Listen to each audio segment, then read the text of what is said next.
In our last video, we covered battery structure revealed. Today, we're diving into system building guide.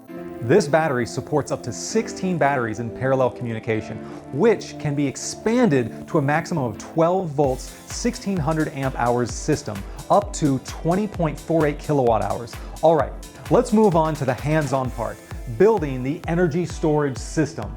First, make sure both batteries are fully charged and turned off. Connect all the positive terminals together and all the negative terminals together.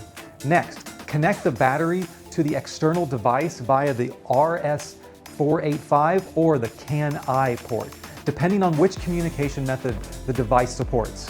We will show both of these in the video. So, how exactly does the battery talk to the display? Let's find out together. Connect the external device to the RS485 port, such as the LiTime dedicated display. Or connect the external device to the CAN-I port using the external communication cable provided, such as the Victron Communication Center device. Make sure to tighten screws to prevent it from falling off.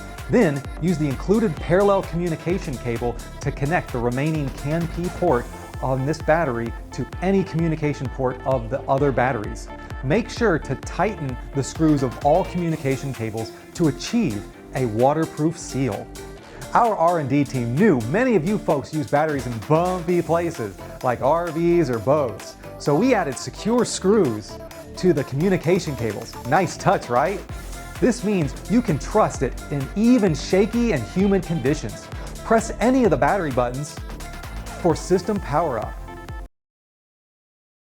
Join the LiTime community on social media. More powerful content is coming your way.